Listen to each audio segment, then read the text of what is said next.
Good morning, everybody. Warm welcome. I already see that the chat is full of good morning messages. Nice to have you all back. I think we will still wait a few more minutes because it's not people are joining now. I see that more and more people are appearing on the people's list.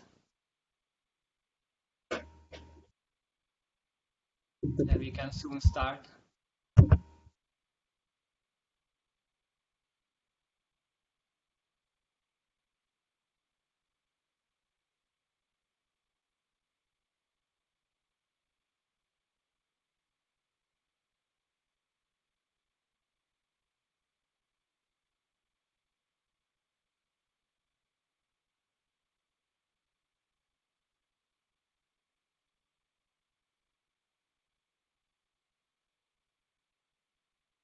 Nice to see that in some of the backgrounds of yours there is a blue sky with nice white clouds, so not everybody is closed into rooms somewhere in Europe.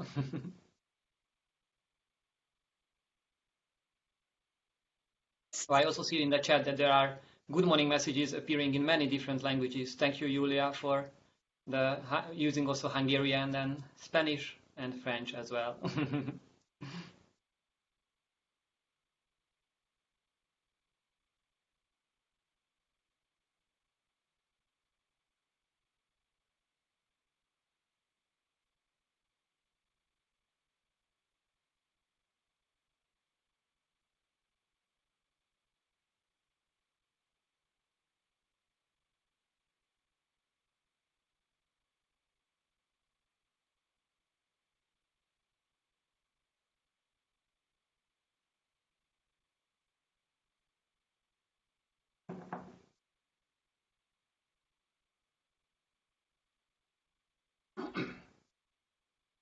Yesterday we had around 60 of us joining for the afternoon sessions.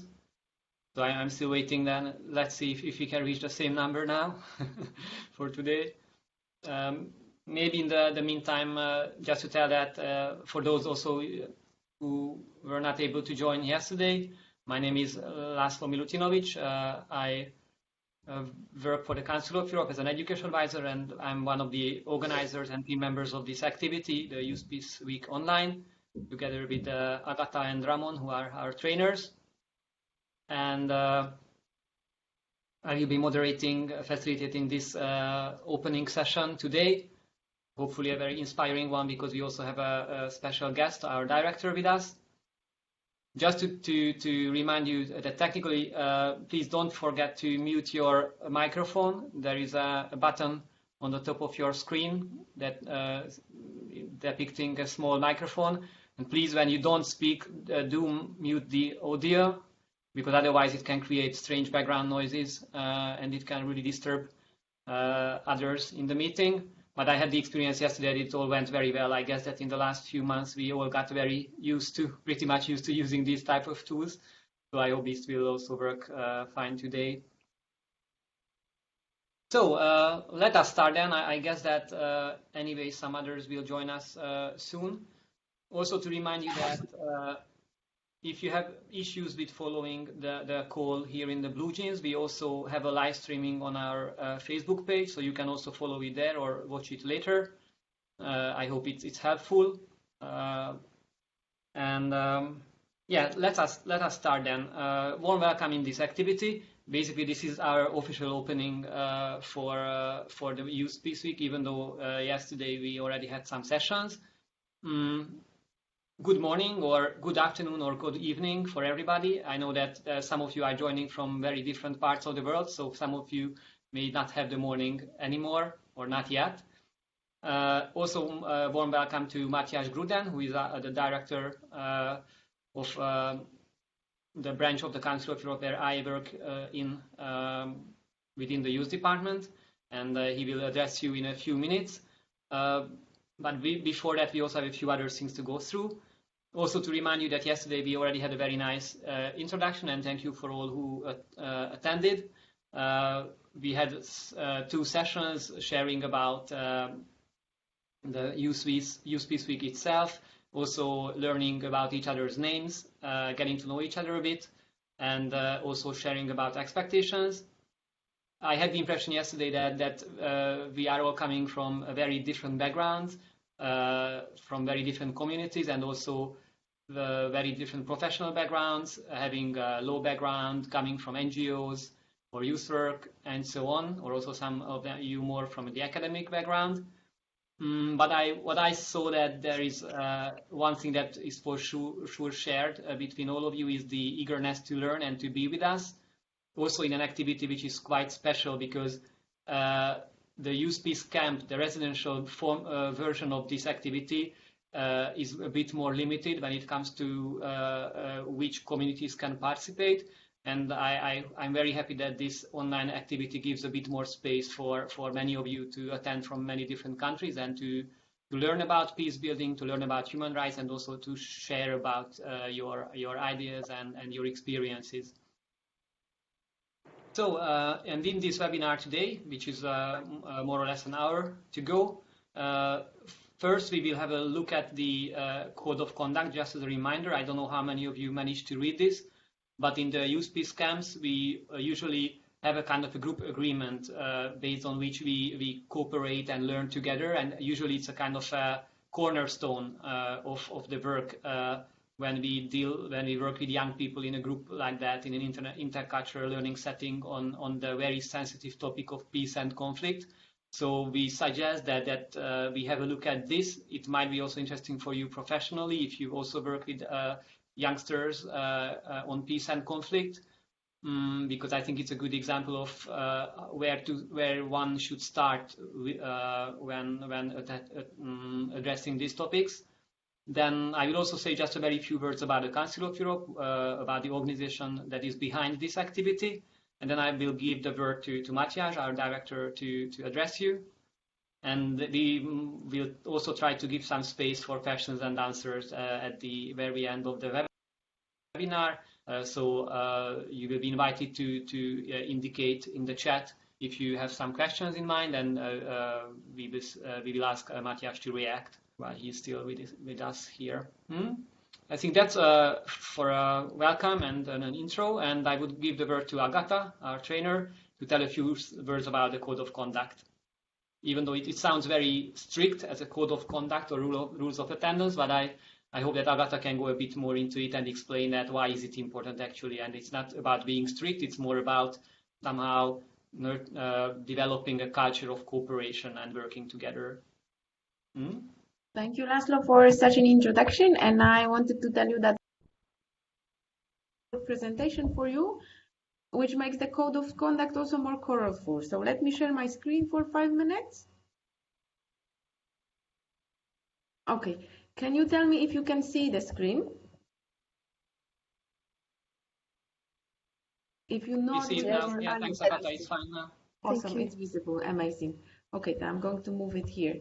So the original Code of Conduct looks like this, and you can find it. You have received it also with the email of Laszlo, the one who was the introductory email to the Youth Peace Week.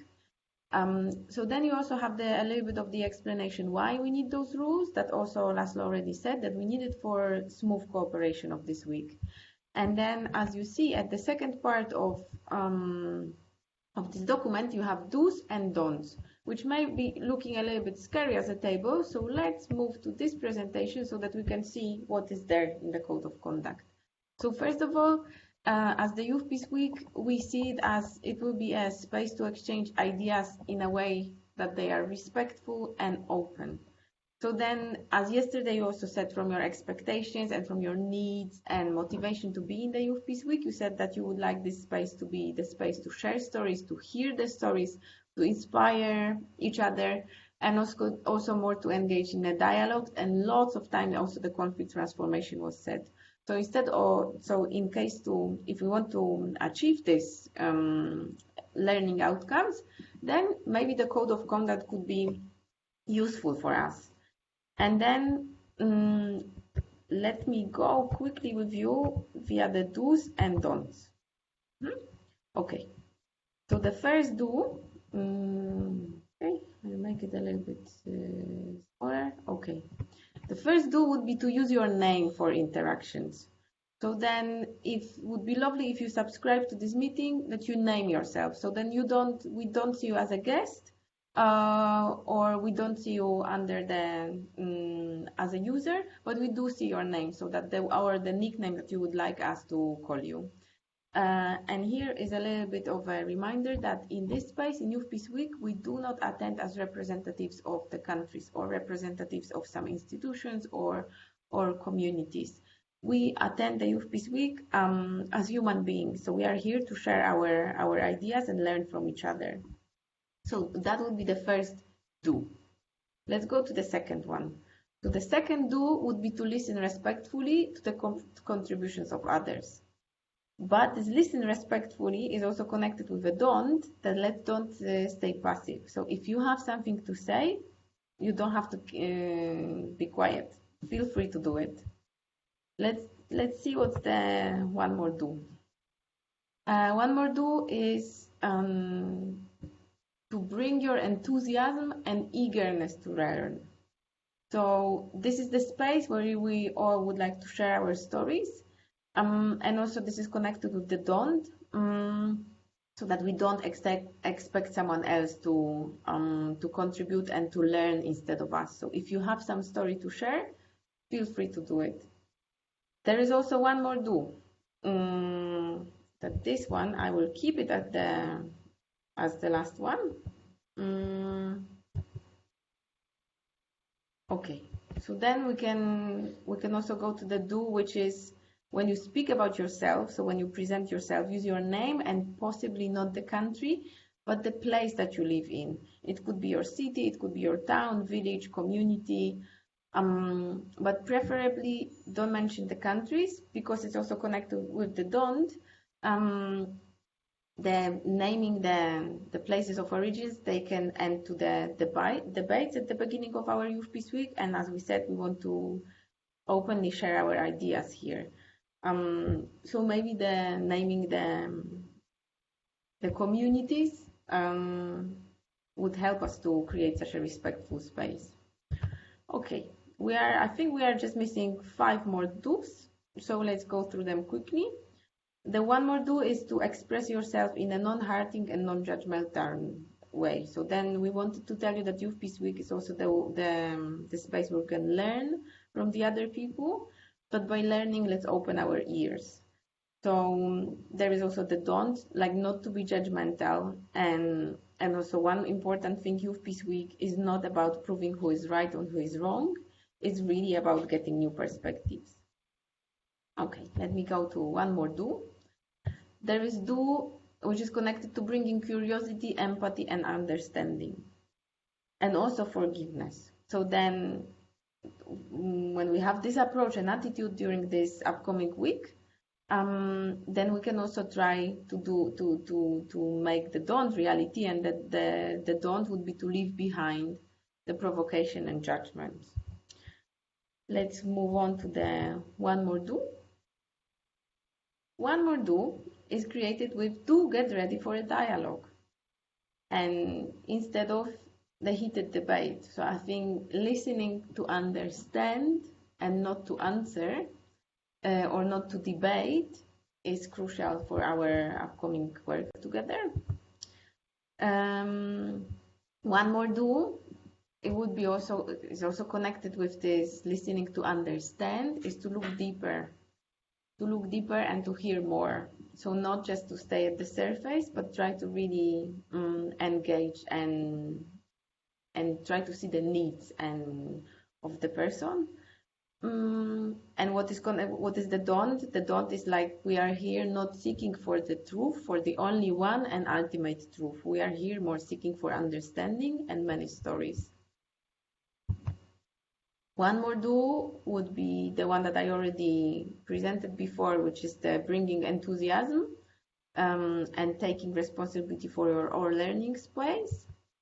And one more do is to keep in mind that we are here to look in the future. We are here to seek for the understanding, because the past has already happened.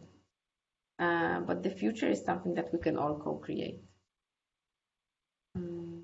Okay, and that was the last two. So with this, with this last which is about the future, I would pass the floor to Laszlo or also Ramon if there is anything that I missed in this code of conduct. Thank you very much, Agata. I think it was very nice to hear all that. I would not open the floor for a discussion about the code of conduct now, because also we have to move on to give the floor to Matjaz. But just to say that we will also have more interactive workshops today, later in the day, and also we will have these informal peace cafe evenings later in the program this week that will give also a bit more space for discussions in between you. So I think it would be also very important to hear your opinion about such rules. How do you see it, if it's useful or not? But maybe you can keep this in mind and come back to it if you have some doubts or something to share. Or also, I will ask for your feedback again in the evaluation form in the end of this seminar. You might also want to write there anything that you have in your mind, and then we can consider it and come back to it also in the later this week. Then let's go on with the webinar for today, for this one. First of all, just let me say a very few words about the Council of Europe. The Youth Peace Week and also the Youth Peace Camps in general, the residential versions of this activity, are organized by the Council of Europe. The Council of Europe is a regional human rights organization of 47 member states. And as such, it serves basically 800 million citizens all over in these member states. And the main mission is to promote and protect human rights, democracy, and the rule of law. Also, when I mentioned the 47 member states, it might get clear for you that we are not the European Union. I know that for many of you it's obvious. Maybe for some of you it's not. We are not the EU. It's a very different organization, and our sole responsibility is the protection and the promotion of human rights, democracy, and the rule of law. And one of our main instruments, which you also might have already learned about in the e-learning, on our e-learning platform, is the European Convention on Human Rights. And besides that, of course, we have lots of other legal instruments as well. Maybe the most well-known body or institution of the Council of Europe is the European Court of Human Rights, that you might have heard about already, which oversees the implementation of this convention in its member states.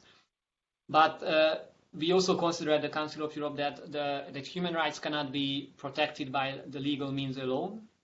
And I think a good example of this approach is the sole existence of the Youth Department, where we work, or I work, and this activity is also organized by the Youth Department, because besides working on youth policy, we also work a lot on education, and we believe that education, human rights education, is something that is very important for the promotion and protection of human rights. Also because through human rights education we can train young people to be multipliers of our values and to become agents of human rights throughout all the member states. And one of our priorities is building peaceful and inclusive societies. That's the priority area where also this activity is taking place. Also in the e-learning you will learn much more about the Council of Europe, so this was just to give a bit the frames. And here I would invite Matjaz Gruden, the Director of Democratic Participation, to address you and to welcome you in this extraordinary event, and tell a bit about the role of the Council of Europe and maybe also the role of young people in protecting, promoting human rights, and also in contributing to peace building. Matjaz, so welcome, and then the floor is yours. Thank you for joining us, first of all. Thank you. Thank you very much, Laszlo. And also on my behalf, I would like to welcome you wholeheartedly in this webinar. The Peace Camp, when I came to this position as Director of Democratic Participation, I think the Peace Camp was my first visit in this capacity, and it's something that stayed with me as being an extraordinary experience. just taking part for a short while, but I think that for those who participated, it has stayed with them. It has made an even stronger impression. I'm really glad to be here 3 years later. I would have wished it was in a face-to-face meeting, which of course is a dimension of our work that is essential in all aspects, but in particular in activities like this one. But I think, given the circumstances, I would just like to give credit and say thank you to Laszlo, to Agatha, to all the other colleagues in the youth department, nevertheless persisted and decided that this is going to be one of the activities that they will nevertheless organize. I think it would be an enormous pity that because of the outside circumstances, situation we are living, we would not give you this opportunity, even if it is in an online format. So really a strong thank you to all my colleagues in the youth department for preparing this and organizing this. My name is Matjaz Gruden. I'm Director of Democratic Participation. It's a somehow oblique title, but I think, as Laszlo said, it covers our activities, Council Europe activities in the areas of youth cooperation, but also education, in particular education for democratic citizenship, the culture, nature, environment, and we also have responsibility for platform for the protection of journalists. So it's a quite a broad field, but it's also one that is quite logically connected. Also, I think, to the subject matter of your peace camp today. I'll try to explain that a little bit. This year, we are celebrating the 70th anniversary of the European Convention of Human Rights. I'm just seeing just the opposite of the European Code of Human Rights. I'm sure. I can't see because there's too much sun, but it's just over there. So I'm constantly reminding of something that I believe is perhaps the most important civilizational achievement of Europe in modern era. I think that the notion that the governments have decided that they will limit an important part of their sovereignty and confides the right, the possibility to be monitored in a judicial manner with regard to their conduct and on human rights and democracy is extraordinary. It happened 70 years ago. I sometimes ask myself whether the European governments of today would have the strength, the vision, the willingness to conclude such a convention and to create such a court if one did not already existed. And when I ask myself, I prefer not to answer the question because it gets me to worry. So we have the 70th anniversary. What has that to do with with peace? It has to do with the concept of peace that goes beyond the absence of hostilities and conflict.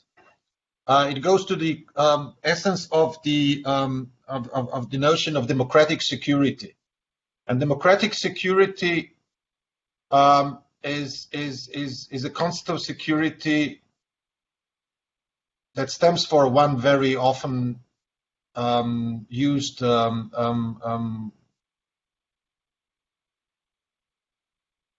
slogan or conclusion, and that democracies do not go to war with each other.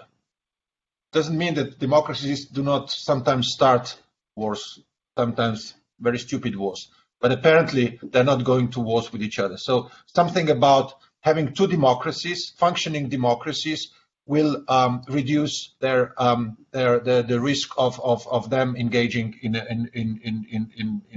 conflict. I don't know whether this is entirely true or not. I never really sort of went through the whole thing, but it is. I think I do strongly believe that a democratic society, a functioning democracy, which is respecting human rights, which is respects pluralism, which respects the democratic rule of law, is far less inclined to engage, and even less so to start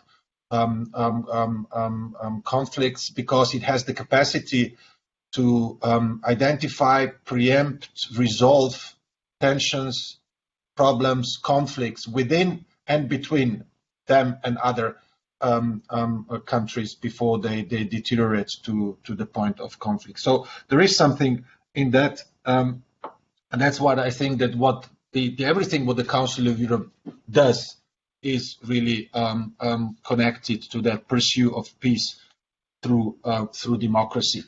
And I'll say that a few things also about this later. I've been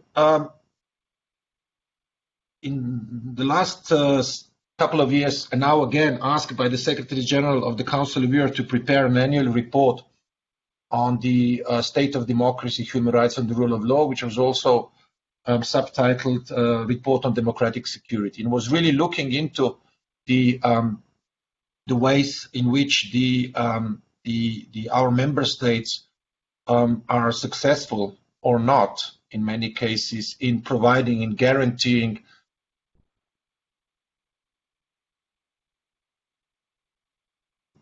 freedom of expression, especially freedom of media. Thirdly, in guaranteeing the right of freedom of assembly and freedom of association, which is, of course, the rights and political freedoms that are guaranteeing and protecting and providing space to civil society to play its role within a democratic society as a part of a system of checks and balances. Fourthly, the functioning of political institutions, how the political institutions, parliaments, executive, and others interface with each other, how they're respecting the rules of democratic procedure and providing that democracy functions, that you do not have attempts that executive power would suppress the rights of the parliament, and that within parliament that the opposition is given a possibility to have its voice, and so on. And finally, the fifth pillar of democratic security we call the inclusive society. We actually expand that in the report that we'll be preparing for the next year because we think it's so important. We call it democratic environment. So we have two main groups of the conditions for functioning democracy and therefore also stable, sustainable peace. On one hand, democratic institutions, and it's very important to have institutions, courts, parliaments, legislation, constitution. But then we also need an environment to make it possible for these institutions to function and deliver, because institutions are in a vacuum. They require an environment in which people are able to participate, to understand, in which people embrace the values on the basis of which these institutions function. They have the possibilities and opportunities to participate, to take part in those processes. And within that democratic environment, we've identified 4 pillars. One, human dignity, respect for human dignity. Second, inclusive society and non-discrimination. Thirdly, social rights, social justice. And finally, democratic participation. And within the democratic, in the creation and protection and nurturing and of that environment, of course, the role of young people is enormously important. That is something that the Council of Europe has understood, I think, early, and has perhaps understood better than many other international organizations. The work of the Council of Europe with young people really stems from the very turbulent period at the end of 60s, in 68, the famous 68, where the European, not only European societies were suddenly confronted with mobilization of young people, very spirited, sometimes quite animated, and protests against the problems and challenges and restrictions and things that bother them in the society. And in reaction to that movement that was very present in Europe, not only in France, but also elsewhere, I think the Council of Europe really created its mechanisms, its opportunities, its programs for youth cooperation, for cooperating with youth. So it was on one hand a reaction out of nervousness, I guess, of the establishments also represented in the, but also, and I think even more so, and especially today, as a sign of a recognition of the potential and of the importance of having young people as a part of the process, not only doing things for them, but doing things with them, working with young people, deciding with young people. And that is what I think sets aside the Council of Europe compared to other organizations. In the Council of Europe, we have something that's called co-management, which means that the young people, the representatives of youth organizations, are sitting in the bodies that are deciding on the program, on the activities, like the Peace Camp, on the substance and priorities of the Council of Europe work in this area. And I think there is no other international organization that has gone so far in bringing in young people into its internal decision-making, if you want, mechanism. But I don't think the Council of Europe has done that or is doing that simply because of the goodness of our heart. I think, it's definitely a win-win situation. And I think more and more so, we recognize how in dealing with the whole range of issues and problems that our societies are facing, from the environmental protection to social injustice, discrimination, to the how to respond to technological challenges, and now facing the COVID-19 situation and its consequences, it is indispensable to have young people around the table when we are discussing, reflecting, and ultimately, I think, also deciding on how we're going to approach and try to resolve these issues. On none of them, I think, none of these areas, I think the solutions cannot be found that are going to be effective, optimal, they're going to cover all range of issues if they're not going to also reflect the very specific, the very important perspective, understanding, experience, attitudes that young people have with regards to those problems. So that's really something that is important. And something also, I think that, I would encourage you to use the experience of this Peace Camp to try to create those opportunities also within your environments and in your countries. I think that is very, very important. I apologize because I hate having written speeches, which I think it helps a little bit of spontaneity, but it sometimes gets complicated when it comes to coherence. But I hope you'll bear with me. I just thought perhaps I'll structure coherence more than. I just thought perhaps I would mention 2 points that I think may be of interest, perhaps to start the discussion. And I'd be very pleased to engage in dialogue, as Agata says. I have nothing against a spirited debate neither. So, don't hold back if you disagree with anything I'm going to say. It's good to have a lively discussions. 2 points. One is about history, and the other one, a little bit more personal, perhaps, is about patriotism.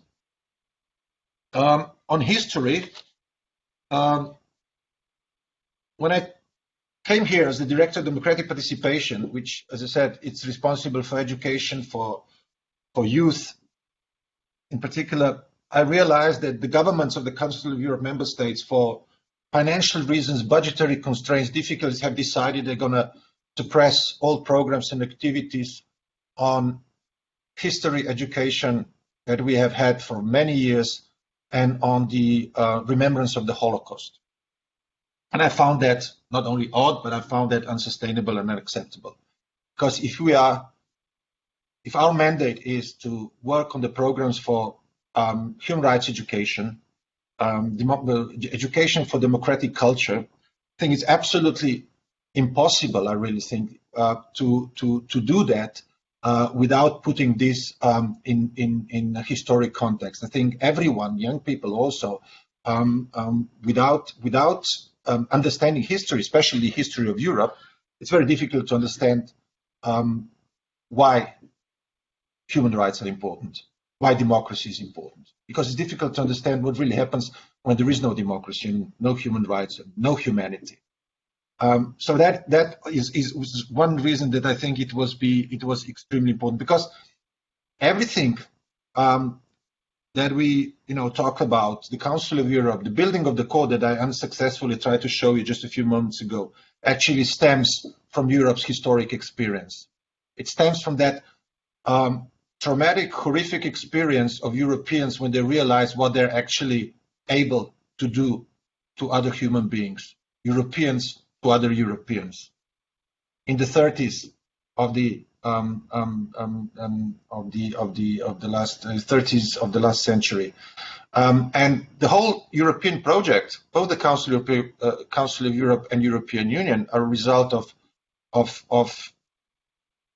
post-war Europe facing that experience and creating an antithesis to it, creating a mechanism that is basically there to protect us from ourselves, to put it bluntly. And I think that notion of having something that is protecting, that is building on what we have in common and protecting us against some instincts that are always there, that may be destructive, that may lead us to conflict, animosity, destruction. That need is still there, and that's why I think it's important to have that historic knowledge to understand why we are doing what we are doing today. Because if we don't, we lose vigilance, we lose orientation, we don't know really whether this is so important. So it was very important to bring that both history education and remembrance of the Holocaust as being the pinnacle, the ultimate representation of that evil, of that horrific experience back to and we have done that quite successfully, and we're doing it. On the other hand, we also have programs in the education for democracy, education for human rights, based on something which is called Framework of Competence for Democratic Citizenship. And it's a very down-to-earth, very practical thing that we have developed together with experts and practitioners from all member states that helps in education for democracy, democratic culture, education for human rights. And a part of that democratic competence is the knowledge and critical understanding. And I think critical understanding is enormously important, because another thing is that we see when it comes to conflicts and tensions and disagreements is that very often you have a lot of history around it. You have a lot of historic narratives, different conflicting historic narratives. You often have attempts to distort or manipulate history in the context of a conflict or political tension, or you have perceptions that the other side is manipulating or distorting history. So it's extremely important to have that notion of critical understanding, not only with history, with basically every aspect of your environment, but also, and in particular, history. So not simply consume uncritically everything that is being presented, but basically have that capacity to critically assess and protect, build resilience against attempts that may come to distort, manipulate historic facts in order to induce you in one way or the other. That, I think, is very important. The other thing that is very important also when it comes to history, and not only history, is the notion of multi-perspectivity that the Council of Europe has developed in its education program. History education, not only history, multi-perspectivity is something that is very useful in different settings, and I think Laszlo already mentioned that earlier in his introduction. It can be described as a strategy of understanding, as a recognition of the fact that we are able to take into account other people's perspectives, and that we acknowledge the fact that our own perspective has been filtered through our own cultural context and reflects our own standpoints, and accept that other people may be in similar position and having different perspective. And I think that is also extremely important in trying to find common ground, in trying to resolve some of the difficulties, tensions that otherwise seems to be impossible to address. Simply that capacity of understanding that other people may have a different perspective about what happened, why it happened, how it happened. That's important in history because, on one hand, of course, it's a science and it's based on facts. Things either happened or did not happen. But then there is a lot of it also, of course, that is being interpreted. And that is not always wrong. It's normal that culture, the understanding of our own history, our own background, will be colored by or influenced by our own cultural context and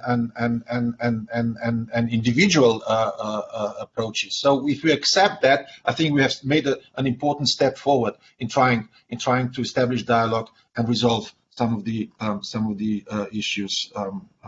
So I'll conclude with a little bit of personal remark. I know we are not supposed to say where we come from, so I'll not. But my country has recently celebrated a national day, State of Statehood, and I was watching the ceremony that was taking place a night before. Now, patriotism. You probably heard about the Samuel Johnson's famous saying about patriotism. Samuel Johnson, the English writer from the 18th century, who said that patriotism is the last refuge for scoundrels. Now, that sounds, of course, very harsh, but I think Samuel Johnson was not really criticizing patriotism. He was criticizing false patriotism. He was criticizing manipulation of patriotism. He was, and I think that's good to bear in mind, both because I think it's nice and it's good and it's a very, very positive thing to like and love your country. Maybe for me, not the only love you can have, but it's it can be in the top 5. I like I'm pretty fond of loving persons and my children and people around me. But it's good to love your country. So I was watching this ceremony, and you have programs. You will never be able to satisfy everybody. People have different tastes. Somebody like folk music, the other would like to have something more artistic. So every year you have a lot of complaints. Everybody So it wasn't about the content. It was more about the absence of content when it was coming to sort of reflecting that notion of attitude we should have, love to one's country, because I found it extremely generic, empty in a way, sort of ritualized incantation of your faithfulness to your country. I'm proud because I'm proud because I'm proud. We are proud because we are proud people, hardworking people, honest people. We are proud because we have beautiful nature and mountains and rivers and lakes and I don't know what. And then I thought, with few adjustments, this program could be used for Paraguay, because I'm almost certain that people in Paraguay also think they're honest and hardworking and honorable, and I'm pretty certain that they have beautiful lakes and mountains so that's something that I think you need to give substance to your pride. You need to know why you are proud, and not simply reduce it to a sort of a blood link and a territory, and what was even funnier, no, it wasn't funny, but it was interesting in that ceremony. I think it was, of course, unintentional. But in these visual presentations, they had these photos of citizens of this great country I come from. And it turned up that these families, beautiful families, and these beautiful people, the citizens of this, were taken from Shutterstock.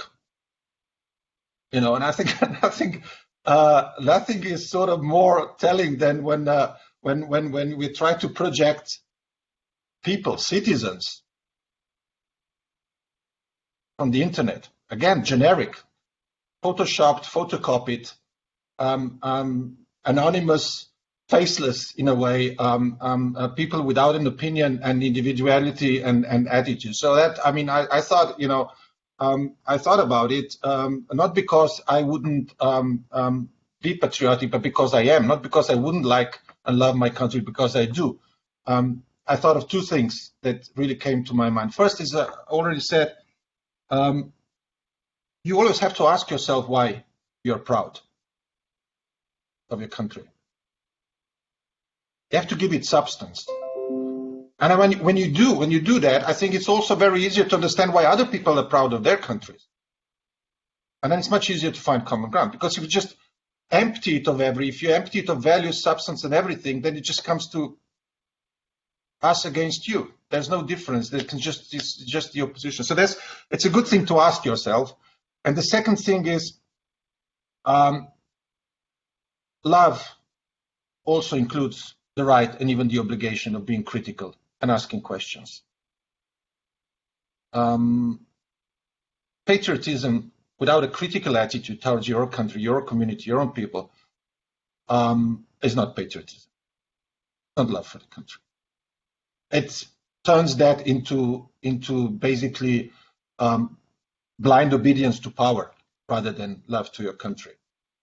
So I think that a true patriot will always be critical, will always have questions, will always try to improve, will always see this as an identity, of course, into which he or she was born, but also an identity that you can shape, improve, and share and build.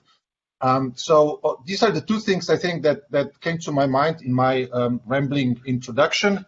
I will stop here, not to be too long, which I already am. And I just really like to, if you have any questions, suggestions, comments, I'd be very pleased to answer them. Thank you.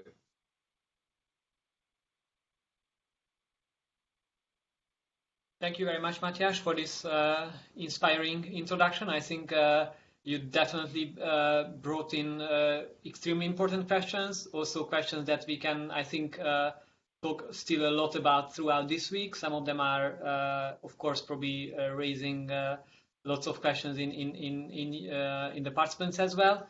So yeah, I would really give just now the floor for questions or comments from the participants. And thank you also for listening to this speech.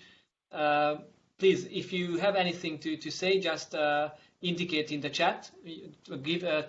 Just write or type in your name and send it, and then I can give you the floor, and you can also appear on the video then.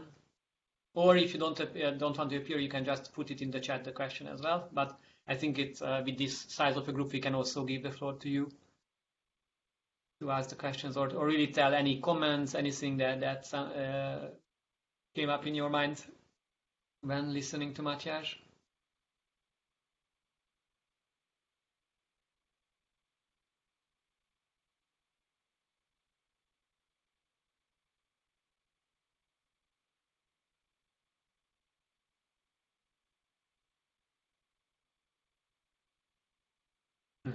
Yeah, if we have a question from Anastasia first. So Anastasia Vasileva, the floor is yours.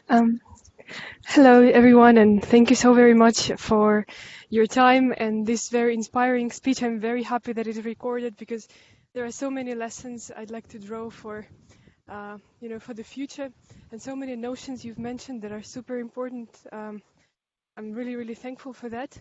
I would have a small question, which is rather I mean, I apologize if it's not concise enough or good enough, but my question is, what do you think, how open is the Council of Europe to welcome other countries, new member states to ratify and implement the Convention on Human Rights? As you've mentioned, that if you project that this convention would be developed nowadays, you don't really want to think if the countries would be eager to implement it as they did 70 years ago. But rather, what do you think, how the Council of Europe is open to welcome other countries to ratify it? Maybe not just those that are geographically located in Europe, and I do not mean European Union, but Europe. This is quite a broad question, but I'm sorry again, I tried to avoid being vague. Thank you. Thank you, Anastasia. Matjaz, would it be fine if we also take 2 other questions? Or is, because we have still a question. No, yes, please. A couple of them would be better, yes. Mariami, can you also go on and ask your question? And also then Julia after that. The floor is yours. Hello. Actually, I did not. I have difficulties. Mariami, we don't hear you very well. Maybe it's a sound or a... Can you hear me now? Bit better. It's better. Yeah. Okay, just I had not any question, just I wanted to express my big appreciation toward your speech, because I really agree the theory of the patriotism, and I'm really in support of your idea and democratic principles and education and everything what you mentioned, and just I wanted to appreciate your speech and express that. I have not any important question, because for me it was clear. Thanks.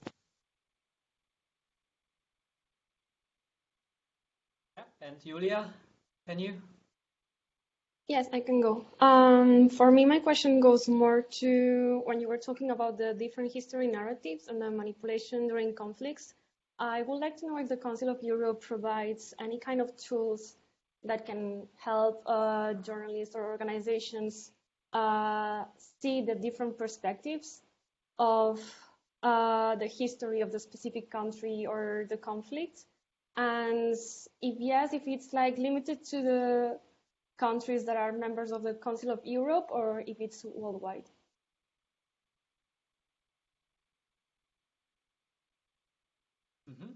Thank you for the questions. I think these are the questions now, Matjaz. Yes, thank you. And I tried to reply to the best of my abilities. I had some difficulties in sound was not the best. So just start waving if I go in the wrong direction. Tell me that I misunderstood, and I'll try to come back. On Anastasia, on the European Convention on Human Rights. Well, you know, the European Convention of Human Rights is in a way it's like a constitution of the Council of Europe. In a way, I think it's also a constitution of democratic Europe. It is connected to the membership in the Council of Europe in the sense that only members of the Council of Europe can be a party to the European Convention of Human Rights, but and vice versa. You cannot be a member of the Council of Europe without adhering to the European Convention of Human Rights. There are other conventions, but that's the one. It's not pick and choose. If you want to be a member, you have to be a party to that convention. In principle, also comply with it, which is not perhaps always the case. So, when it comes to whether it is open to other countries, it is open to all European countries, and Europe in this sense is something that has been said by the Parliamentary Assembly 20 or even more so 25 years ago, where it said the sort of the geographic boundaries of Europe, which of course go beyond the European Union.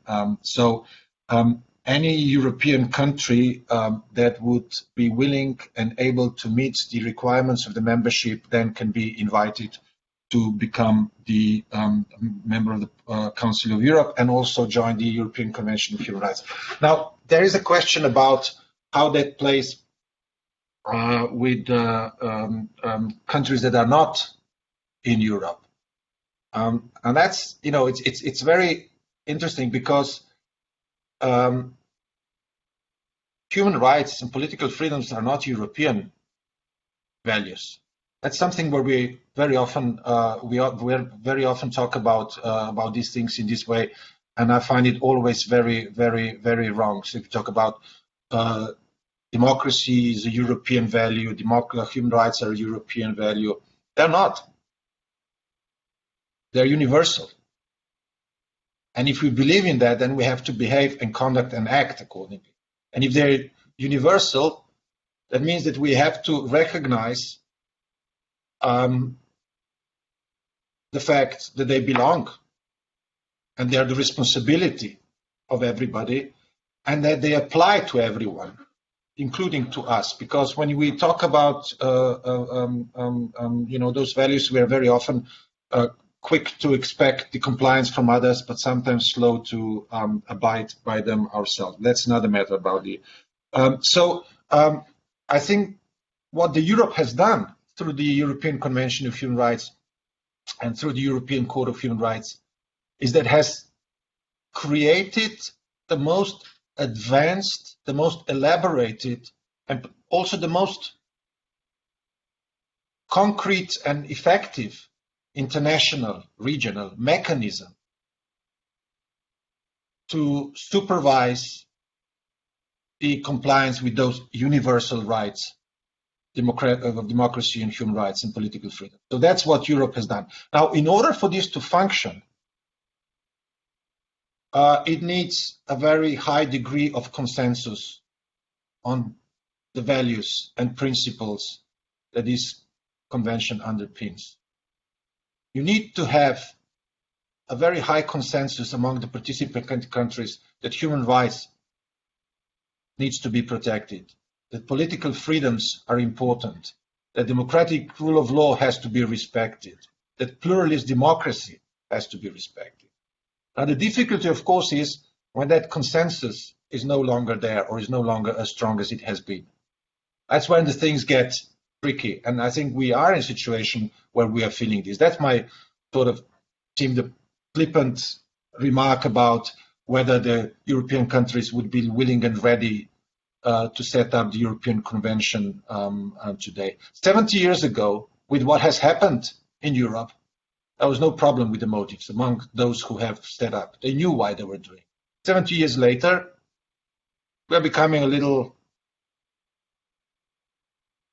overly relaxed about those things, and I think it shows. So that's an important thing to bear in mind, that not only you will not have a functioning European Court of Human Rights, you will not have a functioning democracy. You risk not having functioning democracy. If you risk not having functioning democracy, we also risk our stability, perhaps ultimately also peace. So that's important message to mind. But as I said, not being Europe, nothing stops countries and regions to do the same in a way that's going to be adapted and adjusted to regional circumstances. The fact that we have the European Convention on Human Rights, you have the similar convention, perhaps a little bit lesser, in the Organization of American States. You know, so there is a possibility, as long as you have the political will, you have that consensus that Europe had. I think it still has, but a little bit weaker than it did. So that's to Anastasia. To Miriam, just thank you. It's nice to hear these kind of things, even if you didn't have a question. It's always nice. And Julia, on the instruments. I mean, we have developed many, I think, very practical, useful, concrete ways on helping to understand and have the multi-perspectivity, both when it comes to history education, but also in human rights education. And if you look at and I'm sure that Laszlo and the colleagues will be able and will talk about it, in some of the instruments, some of the manuals that we have had, all those things are present and there. So these things exist, and not only as a theoretical notions or principles or concepts, but really in a way they have been developed and exist in a way that can be used in very different settings, with very different participants. So I would just really encourage you, and I'm sure you'll be able to get it. But it does exist, both in education, but also in youth sector in particular. Thank you for answering the questions, Matjaz. Maybe just also one thing to say, that we are a bit over the time, but I hope that you can still stay with us with a few more minutes so that we close properly the meeting. It's also for all the participants. I was not sure that I think Julio's question was also specifically about supporting journalists. Yes. Any kind of a program like that. So maybe. Sorry, this is the bit that I didn't hear very well. Yes, I mean there is the. I'll get me going. No, it's because basically, Council of Europe, if you look at it functionally, exists. Everything we do is there to support, protect the European Convention of Human Rights, if you want. That's how I usually. Even what we do in the youth sector ultimately is there to create the environment, circumstances in which the European Convention of Human Rights can be properly function and deliver in all the member states of the Council of Europe.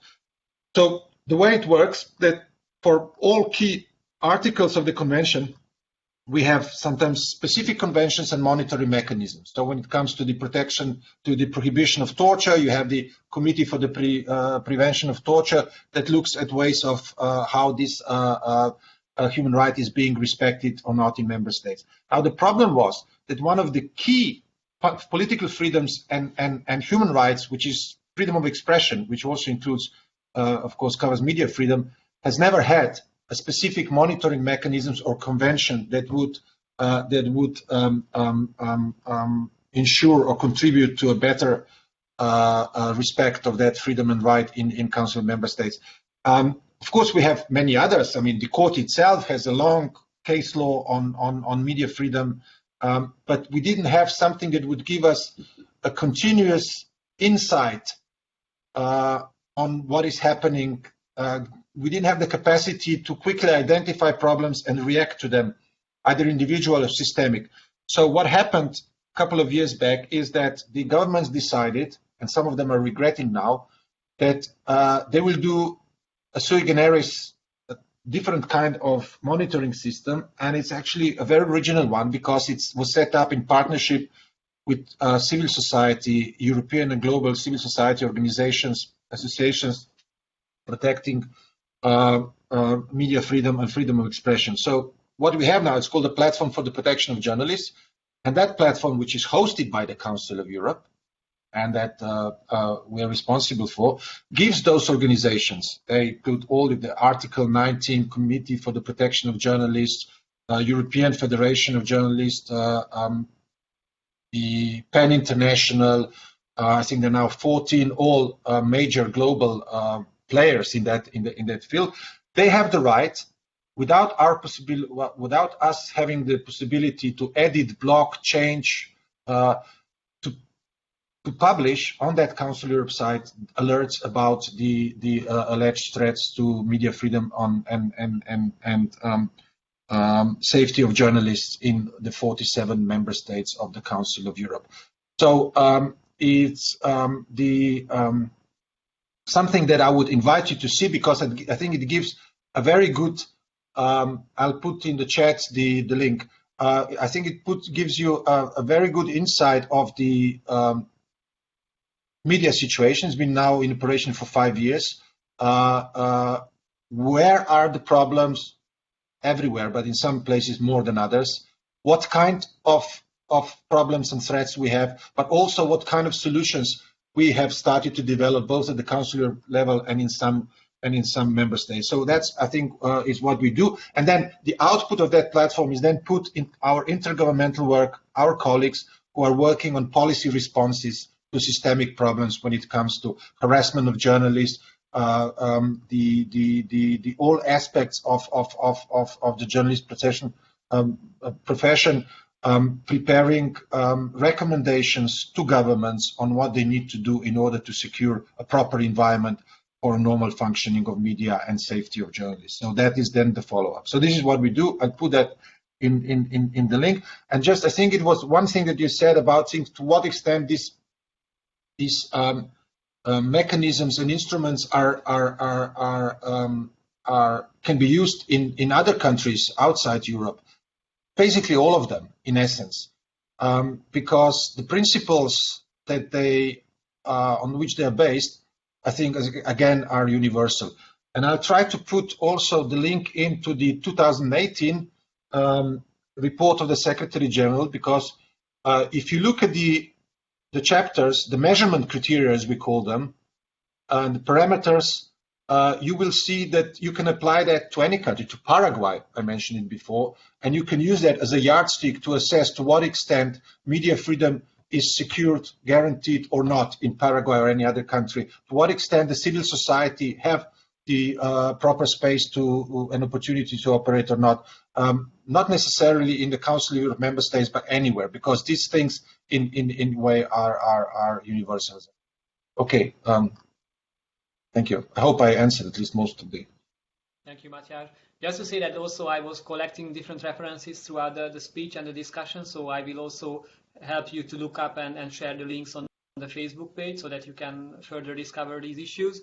Also, there was one question from Sabrina to Matjaz, if you can share any specific book or reference book about patriotism, or if you have any specific book in mind or something that you can recommend.